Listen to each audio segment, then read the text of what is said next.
In this video, we're going to be covering the best utility magic rings.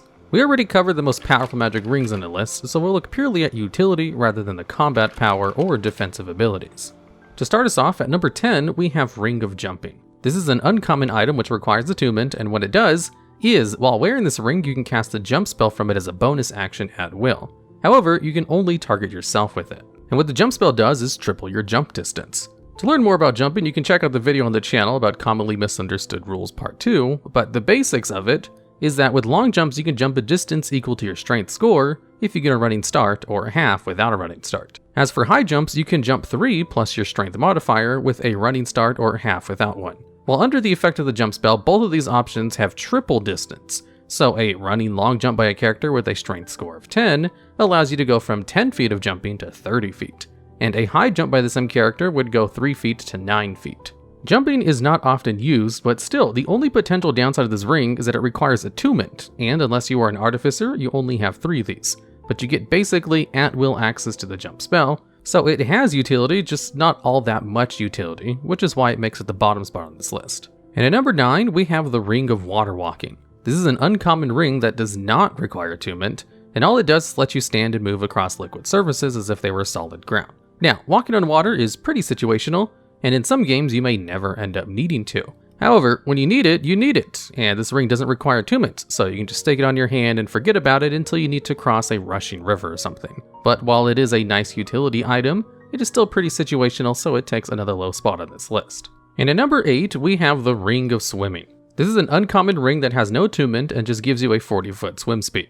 In a water-based game, this could be a godsend, as it makes the average player faster in water than they would be on land. In some games like dungeon crawls, you may never even need to swim. In the 6 games I've run for my players, I've only had 2 underwater sections, and both were completed without my players having a swim speed. Still, in a game that takes place on a ship or heavily involves water, this could be very useful. So it takes a lower spot on this list, but it beats out the previous 2 spots, because while situational, it is a more common situation. And at number 7, we have the Ring of Truth Telling. This is an uncommon ring from Waterdeep Dragon Heist that requires attunement, and what it does is give the wearer advantage on insight checks to determine whether someone is lying to you. This is an excellent help in more roleplay heavy or intrigue games where the campaign is focused more on information gathering rather than combat. But even in combat heavy games, you will likely at least run into a merchant who may or may not try to swindle you, and just being able to know that you're getting a fair deal is nice. So because this ring shines when haggling or interrogating, it is an excellent utility ring. And at number 6, we have the Ring of Warmth. This is an uncommon ring that requires attunement, and what it does is, while wearing this ring, you gain resistance to cold damage, and in addition, you and everything you wear and carry are unharmed by temperatures as low as -50 degrees Fahrenheit. Now, you may not get much use out of extreme weather negation unless you are in a game like Rime of the Frostmaiden, which takes place in the far north, but resistance to cold damage is always nice to have. But also, if you're in a game where extreme cold weather is an issue, this is an excellent utility item, because while it does require attunement, it means that you don't have to worry about finding cold weather clothing. And in addition to that, you also get cold resistance, which is a nice mechanical benefit. Funny enough, this would be a great item to use against someone wielding the Ring of Winter, which took the top spot in the top 10 most powerful rings video. And it has the ability to lower the temperatures in massive areas at -30 degrees, while this ring keeps you fine until -50. Also, the spells it grants you access to all deal cold damage. Go check out the top 10 most powerful rings video if you want to learn more about it, but just know that if you want your players to go against a villain wielding it, you could give them some of these items to make it a bit easier. And at number 5, we have the Ring of X-Ray Vision.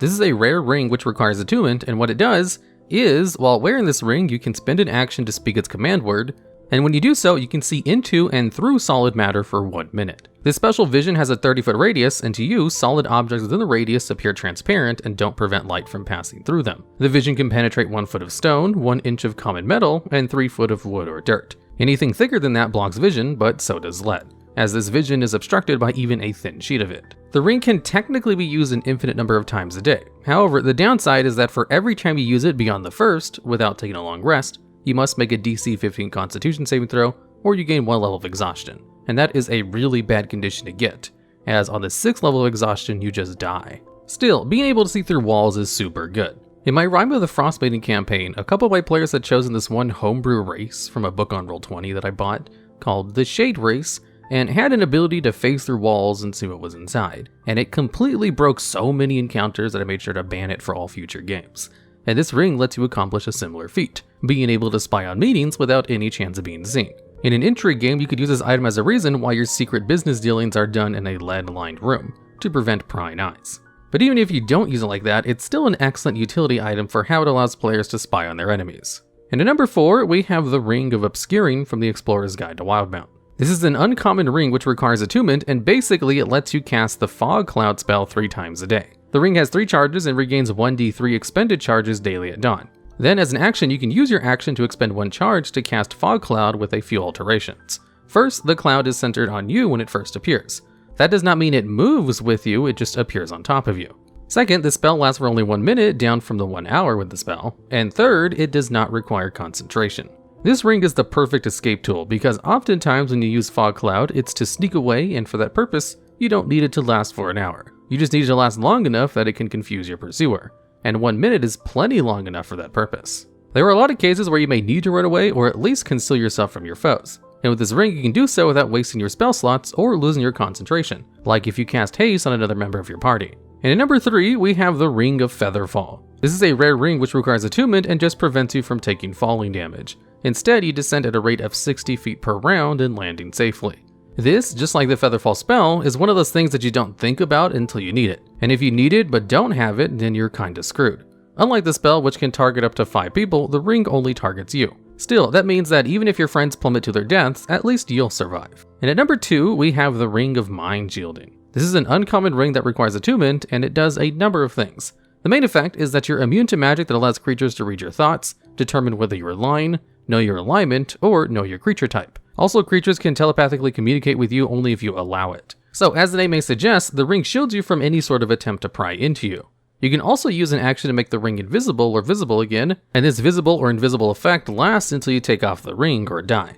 This makes the ring an excellent item for a DM to give to the NPCs who are very important, like a city lord or even a shady small town speaker. And the players won't know why they can't get a read on them until they kill them and the ring becomes visible again. But this is where the secondary effect comes in, where, if you die while wearing the ring, your soul enters it, unless there's already a soul inside. So after the party kills the wearer of this ring, you can keep the NPC around talking to the characters from within the ring, because the soul that is inside the ring can communicate with the new wearer telepathically, and that telepathic communication cannot be blocked by the ring. The soul in the ring can leave to the afterlife whenever it wants, but why not let the NPC stick around and annoy the people who killed him for a while before departing? You could even use it as a plot point, where to stop the annoyance, you have to complete their unfinished business.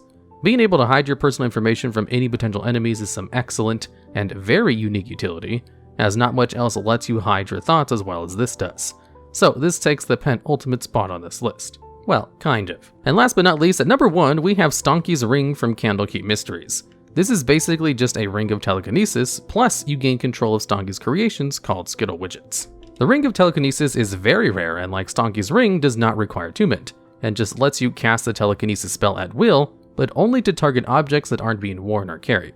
Just moving things around has immense utility benefits, removing a door jamb, clearing a blocked passage, using a stone like a lily pad and floating the party across a river, or just reaching something on a top shelf. The telekinesis spell has a few limitations, like how it can only move things that weigh up to 1,000 pounds, it requires an action to make the object move, it's a concentration spell, but aside from that, you can really get as creative with it as your imagination allows. And Stonkey's ring can also control Skittle Widgets. These are medium constructs that are from Candlekeep Mysteries and are CR5, so being able to control one is pretty good. Their bite has a grapple effect, and their tail attack has a stun. They also regain hit points when they would take lightning damage. With its multi-attack, it makes 2 attacks with one of its bites and one with its tail. If the bite hits, the target is automatically grappled, with a DC 13 to escape. And the tail forces a DC 15 Constitution save, which when failed, stuns the target. And while a Constitution save isn't the best one to target for creatures, the stun condition is really powerful as it basically leaves your enemy helpless for a turn. The Skittle Widget control range for Stonkey's wing is only 30 feet, but given it's a CR5 creature, if you can get your hands on one, it would undoubtedly be helpful to you. Originally, the Ring of Telekinesis was going to take the top spot on this list already, but as Stonkey's ring is just straight up a power increase, it had to take number 1 spot. As while Telekinesis alone is the best utility effect amongst the magic rings, and Telekinesis plus being able to control a creature that can grapple and stun is even better. Alright, and that's the video. I could have made the Ring of Telekinesis the number 2 spot, but as Stonkey's ring is almost a carbon copy of it, it seemed more appropriate to keep the two of them together. But do you disagree with any spots on this list? If so, I'd love to hear about them down in the comments below, as well as ideas for future videos just like this one.